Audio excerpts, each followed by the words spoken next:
সুপ্রিয় দর্শক, আসসালামু আলাইকুম। আপনাদের সবাইকে স্বাগত জানাচ্ছি এখনকার আলোচনায়। আপনাদের সঙ্গে আছে আমি সিরাজুল ইসলাম। দর্শক, ইরান, ইসরায়েল এবং আমেরিকার মধ্যে সম্প্রতি যে যুদ্ধ হয়ে গেল, সেই যুদ্ধে ইরান ইসরায়েলের উপর যে সমস্ত হামলা চালিয়েছে, তার ফলে একটা বড় ক্ষয়ক্ষতির ঘটনা ঘটেছে। সেই ক্ষয়ক্ষতির কথা ইসরায়েল গোপন রাখলেও চূড়ান্তভাবে এখন আর তা গোপন থাকেনি, প্রকাশ হয়ে গেছে। ইসরায়েলের চ্যানেল 12 জানিয়েছে, ইসরায়েলের যে হাইফা বন্দর নগরীতে তেল শোধনাগার আছে, সেই তেল শোধনাগারে ইরান যে হামলা চালিয়েছিল তাতে মারাত্মক রকমের ক্ষয়ক্ষতি হয়েছে এবং এই তেল শোধনাগার ঠিক করতে কয়েক বছর লেগে যাবে। তাহলে এখানে একদম পরিষ্কার হয়ে যাচ্ছে যে ইরানের হামলায় যে ভয়াবহ ক্ষয়ক্ষতির মুখে পড়েছে ইসরায়েল, তার অনেক কিছুই গোপন করেছে। কেন গোপন করলো এবং আসলে এই ক্ষয়ক্ষতির পরিমাণটা কি, বিশেষ করে হাইফা বন্দর নগরীতে যে তেল শোধনাগার, তাতে ক্ষয়ক্ষতির পরিমাণ কি ছিল, আমি এ সম্পর্কে মোটামুটি আজকে একটু বিস্তারিত তুলে ধরার চেষ্টা করব। এপাশে ইসলামী প্রজাতন্ত্র ইরানের সর্বোচ্চ নেতা শহীদ আয়াতুল্লাহ আলী খামেনির আজকে প্রথম নামাজে জানাজা অনুষ্ঠিত হলো। এই নামাজে জানাজায় দেশ বিদেশের লাখো মানুষ অংশ নিয়েছে। কত লাখ তার কোনো ঠিক ঠিকানা নেই। বলা হচ্ছে যে জানাজার নামাজ এবং দাফন অনুষ্ঠান, এছাড়া তার প্রতি শেষ বিদায় ও সম্মান জানানোর যে অনুষ্ঠান, এতে মোট 3 কোটি লোকের অংশগ্রহণ হবে সারা দেশ, ইরাক এবং সারা বিশ্ব থেকে। এ বিরাট বিশাল ব্যাপার। বিশ্বের প্রায় সব প্রান্ত থেকে মানুষ ছুটে আসলো ইরানের দিকে। ইরানের প্রেসিডেন্ট ডক্টর মাসুদ পেজেশকিয়ান বলেছেন যে ইরানের সর্বোচ্চ নেতার জীবন দিয়ে তিনি বৃহত্তর ঐক্য প্রতিষ্ঠা করে দিয়ে গেলেন। অর্থাৎ তার জীবনের বিনিময়ে বিরাট বড় রকমের একটা ঐক্য প্রতিষ্ঠিত হয়েছে। আসলে এই কথার মানে কি এবং কিভাবে ঐক্য প্রতিষ্ঠিত হলো, আমি তা নিয়েও মোটামুটি বিস্তারিত আলোচনা করার চেষ্টা করব। দর্শক, আপনারা সঙ্গেই থাকুন শেষ পর্যন্ত। আর যদি ভিডিও ভালো লাগে তাহলে লাইক, কমেন্ট, শেয়ার করবেন প্লিজ, এবং চ্যানেলটি সাবস্ক্রাইব করে সাথেই থাকবেন। দর্শক, চলুন মূল আলোচনায় চলে যাই। চলতি বছরের 28শে ফেব্রুয়ারি ইসরায়েল এবং আমেরিকা ইরানের উপরে একেবারে চূড়ান্ত হামলা চালানোর জন্য তাদের সামরিক বাহিনীকে ইরানের উপর লেলিয়ে দেয়। তারা ঝাঁপিয়ে পড়ে এবং মুহূর্তের ভিতরে ইরানের উপরে তাণ্ডব লীলা চালিয়ে দিতে শুরু করে। একেবারে প্রথম দিকেই তো ইরানের সর্বোচ্চ নেতা থেকে শুরু করে গুরুত্বপূর্ণ সব বহু সংখ্যক নেতা, মন্ত্রী, মিনিস্টার মারা গেল। এরপরে ইরান ঘুরে দাঁড়ালো। ঘুরে দাঁড়িয়ে আমেরিকা এবং ইসরায়েলকে প্রতিরোধ করতে থাকলো। এবং এতগুলো ফ্রন্টে, আমি তো সবসময় বলি, ইসরায়েল একটা স্বয়ংসম্পূর্ণ ফ্রন্ট। এরপরে জর্দানে, সৌদি আরবে, বাহরাইনে, কাতারে, সংযুক্ত আরব আমিরাতে, কুয়েতে, ইরাকে, এত জায়গায় আমেরিকার উপস্থিতি। এবং এর অনেক জায়গায় আমেরিকার সাথে ইসরায়েলও আছে, তা আমরা হয়তো পরিষ্কার দেখতে পাচ্ছি না, কিন্তু থাকার কথা। কারণ যেখানেই আমেরিকা সেখানে ইসরায়েল থাকতেই পারে, কোনো ব্যাপারই না।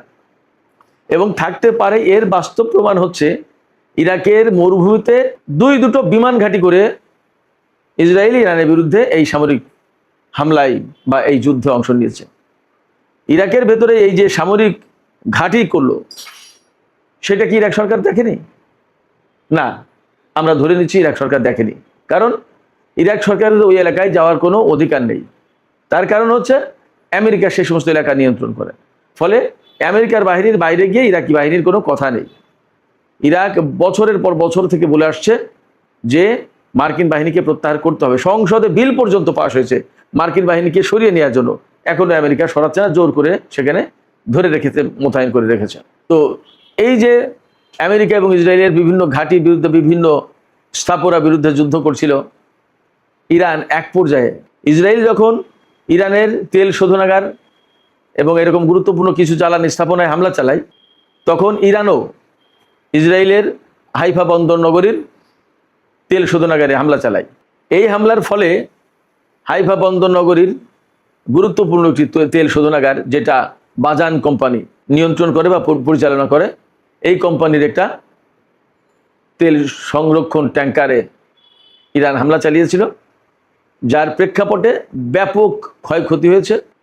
প্রথম দিকে ইসরায়েল ক্ষয়ক্ষতির পরিমাণ খুব সামান্য বলেছিল। দখলদার সরকারের পক্ষ থেকে বলা হয়েছিল যে সামান্যই ক্ষতি হয়েছে, এটা ঠিক করে ফেলা যাবে এবং তেলের উৎপাদন, কার্যক্রম, বন্টন সমস্ত সব কিছু ঠিকঠাক আছে। কিন্তু পরে আস্তে আস্তে ধীরে ধীরে দেখা যায় টাইমস অফ ইসরায়েল খবর দিয়েছে এবং চ্যানেল 12 তো খবর দিলই এই দুটো মিডিয়া খবর দিচ্ছে যে এই বাজান কোম্পানি পরিচালিত তেল শোধনাগারে এত ক্ষয়ক্ষতি হয়েছে যে 2028 সাল পর্যন্ত লাগবে এটা ঠিক করতে। সেটা তো ঠিক নেই, ঠিক করতেও লাগবে 2028 সাল, তার মানে 2026, 27, 28, 2 থেকে 3 বছর লাগবে একটা তেল শোধনাগার ঠিক করতে। তার মানে তার আর আছে কি, একেবারেই তো শেষ বলা যায়। এই তেল শোধনাগার এত গুরুত্বপূর্ণ কেন? প্রতিদিন এই শোধনাগার থেকে 26,000 টন তেল পরিশোধন করা যায়, প্রক্রিয়াজাত করা যায়, এবং বছরে এই তেল শোধনাগার থেকে 98 লাখ টন তেল প্রক্রিয়াকরণ করা হয়। এই তেল শোধনাগারে হামলার পরে ইসরায়েলের তেলমন্ত্রী এলি কোহেন তিনি বলেছিলেন ক্ষয়ক্ষতির পরিমাণ খুব সামান্য, এবং এই বাজান কোম্পানি তেল আবিব স্টক এক্সচেঞ্জে পাঠানো প্রতিবেদনে বলেছিল শোধনাগারের একটি ডিস্টিলেট ট্যাঙ্কের ছাদে কেবল কিছু ক্ষয়ক্ষতি হয়েছে, এছাড়া বড় কোনো গুরুতর ক্ষয়ক্ষতি হয়নি, উল্লেখযোগ্য কোনো ক্ষয়ক্ষতি হয়নি। বাজান কোম্পানি হচ্ছে ব্রিটিশ আমলে নির্মিত একটা কোম্পানি। তারা ইসরায়েল প্রতিষ্ঠার আগেই বা ইসরায়েল প্রতিষ্ঠার প্রথম দিকে সেখানে এই সমস্ত কোম্পানি পরিচালনা করত। ধীরে ধীরে যখন ইসরায়েল শক্তিশালী হয়ে উঠেছে, তার অবস্থান সুসংহত, দৃঢ় এবং জোরালো যখন করতে পেরেছে, তখন ব্রিটিশ আস্তে করে চলে গেছে। ইসরায়েলকে প্রতিষ্ঠা করে দেওয়ার বা ইসরায়েলকে শক্তিশালী করার পেছনে প্রথম দিকে আমেরিকার চেয়ে ব্রিটিশ সরকারের কিন্তু অনেক বেশি ভূমিকা ছিল, কারণ তখন প্রধান পরাশক্তি ব্রিটেন। এই বছরে 40 দিনের আর গত বছরে বিশেষ করে যে 12 দিনের যুদ্ধ জুন মাসে হয়েছিল, এই দুই সময়ে ইসরায়েলের ভেতরে আসলে ইরানের হামলায় বড় বড় ক্ষয়ক্ষতি হয়েছে।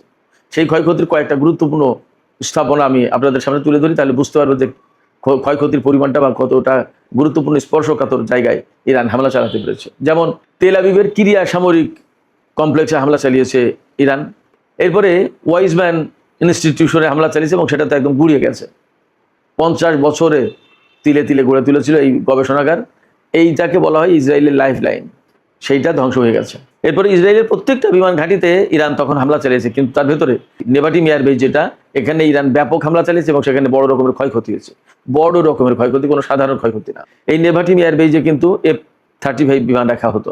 আর হাইফা বন্দরের এই তেল শোধনাগার থেকে শুরু করে আরও গুরুত্বপূর্ণ বেশ কিছু স্থাপনা ধ্বংস হয়েছে, একেবারে মাটির সাথে মিশে গেছে কোনোটা। এছাড়া সম্প্রতি টাইমস অফ ইসরায়েল জানিয়েছে ইসরায়েলের যে রামাত ডেভিড এয়ারপোর্ট, সেই এয়ারপোর্টে হ্যাঙ্গারে রাখা বিমান ছিল, সেই হ্যাঙ্গারে হামলা চালিয়েছে। তার মানে সেখানে বেশ কিছু বিমান ক্ষতিগ্রস্ত হতে পারে। এখন এখানে প্রশ্ন আসছে বা প্রশ্ন আসতেই পারে যে ইসরায়েলের এই যে ক্ষয়ক্ষতি কেন তারা গোপন রাখার চেষ্টা করলো? প্রথম এবং প্রধান কারণ হচ্ছে ইরানের হামলায় যদি ইসরায়েল বা আমেরিকার মতো শক্তির বিমান ঘাঁটি বা সামরিক ঘাঁটি বা বিমান বা ক্ষেপণাস্ত্র স্থাপনা বা রেডার সিস্টেম এগুলো ক্ষয়ক্ষতি হয়ে যায় বা তেল স্থাপনা, তখন তাদের মান সম্মানে লাগে, এটা হলো প্রথম কথা। দ্বিতীয় কথা, তাদের সামরিক প্রাধান্য প্রশ্নের মুখে পড়ে। তৃতীয় কথা, তাদের সামরিক প্রাধান্য প্রশ্নের মুখে পড়ার পাশাপাশি তাদের যে সামরিক শক্তি, তাদের যে অস্ত্রের শক্তি, এইগুলো নিয়েও প্রশ্ন ওঠে। স্বাভাবিকভাবেই প্রশ্ন ওঠে যে তাহলে ইরানের অস্ত্রের কাছে ইসরায়েল এবং আমেরিকার অস্ত্র কি পারছে না? তাইলে আমেরিকার চেয়ে ইসরায়েলের চেয়ে কি ইরানের অস্ত্র বেশি পাওয়ারফুল বা বেশি কার্যকরী? এই প্রশ্ন কিন্তু আসে। তখন তাদের অস্ত্রের বাজার, তাদের রাজনীতির বাজার, তাদের অর্থনীতির বাজার, তাদের কূটনীতির অঙ্গন সবগুলো ক্ষতিগ্রস্ত হয়। এই জন্য তারা সবসময় গোপন রাখার চেষ্টা করছে। আমরা দেখেছি ডোনাল্ড ট্রাম্প বারবার বলছেন তাদের তেমন কোনো ক্ষয়ক্ষতি নেই, সব কিছু ঠিক আছে, ইরান সব ধ্বংস হয়ে গেছে। কিন্তু পরবর্তীতে আমরা দেখছি এখন তো প্রায় দিন বিভিন্নভাবে রিপোর্ট আসছে খোদ মার্কিন গণমাধ্যমে যে ইরানের হামলায় মারাত্মকভাবে ক্ষতিগ্রস্ত হয়েছে মার্কিন ঘাঁটিগুলো, মার্কিন বিমান, মার্কিন ড্রোন ইত্যাদি ইত্যাদি। এবং জেরাল্ড আর ফোর্ড যেটা, সেটাও নাকি ইরানের হামলায় ক্ষতিগ্রস্ত হয়ে এখন কানা খোড়া হয়ে এক সারাইখানায় আছে, যেখানে ঠিকঠাক করা হচ্ছে। যাই হোক সুপ্রিয় দর্শক, এবার আমি ইরানের শহীদ সর্বোচ্চ নেতা আয়াতুল্লাহ আলী খামেনির জানাজা প্রসঙ্গে কথা বলি একটু। আজকে আনুষ্ঠানিকভাবে তার প্রথম জানাজা হচ্ছে তেহরানের ইমাম খুমেনি মুসাল্লায়, অর্থাৎ এই জায়গাতেই তেহরানের প্রধান ঈদের জামাত, জমার জামাত হয়। এছাড়া গুরুত্বপূর্ণ সমাবেশ বা এইরকম রাষ্ট্রীয় গুরুত্বপূর্ণ কোনো অনুষ্ঠান হলে এখানে হয় জমায়েত হওয়ার জন্য। বিরাট বড় বিশাল জায়গা, বিরাট এরিয়া, তাতে লোকজনের সমাবেশ করা সহজ হয়। কিন্তু ইরানের আজকে যে জানাজার অনুষ্ঠান হচ্ছে এবং তাতে যে সর্বস্তরের মানুষ অংশ নিচ্ছে, তাতে ওই মোসাল্লার ভিতরে না, মোসাল্লা থেকে শুরু করে খিয়াবানে বালিয়াস, এনকেলব, তারপরে আরও বিভিন্ন জায়গায় চলে যাচ্ছে রাস্তা ধরে লম্বা করে।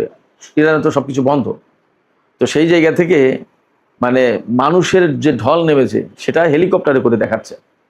ইরানের রাষ্ট্রীয় সম্প্রসারণ সংস্থা যেটা IRIB, তারা হেলিকপ্টারে করে এই জানাজার অনুষ্ঠান দেখাচ্ছে, কত লোক কোথায় কিভাবে জানাজার জন্য এসেছেন। আজকের এই জানাজায় আলী খামেনির সম্ভবত 3 ছেলে যোগ দিয়েছেন, তাদের ভিডিও ফুটেজ আমি দেখলাম। আর যিনি সর্বোচ্চ নেতা তিনি তো অসুস্থ, তিনি নিরাপত্তাজনিত কারণে হয়তো প্রকাশ্যে আসছেন না, হয়তো পরে সময় করে তিনি জনসমক্ষে আসবেন, এখনই না, কারণ এখন নিরাপত্তার প্রশ্ন আছে, নিরাপত্তা নিয়ে কিছুটা হলেও শঙ্কা আছে। এই সর্বস্তরের মানুষ তারা কান্নাকাটি করছে, বুক চাপড়াচ্ছে, আর্তনাদ করছে, দোয়া করছে সর্বোচ্চ নেতার জন্য। সমাজের সব ধরনের, সব শ্রেণী পেশার, সব বয়সের মানুষ, ধর্ম সম্প্রদায় নির্বিশেষে মানুষ তার এই জানাজা অনুষ্ঠানে, শেষ বিদায় অনুষ্ঠানে অংশ নিচ্ছে। মানে বিরাট এক ব্যাপার সারা বিশ্ব থেকে। এই প্রেক্ষাপটে ইরানের প্রেসিডেন্ট মাসুদ পেজেশকিয়ান বলেছেন যে ইরানের সর্বোচ্চ নেতার জীবনের বিনিময়ে, রক্তের বিনিময়ে ইসলামী বিশ্বে, বিশেষ করে মুসলিম উম্মার ভিতরে এমন এক ঐক্য প্রতিষ্ঠা হয়েছে বা হচ্ছে, যেটা এর আগে কখনো ছিল না। আমরা দেখেছি আফগানিস্তানের তালেবান সরকারের মন্ত্রীরা এই অনুষ্ঠানে গেছেন।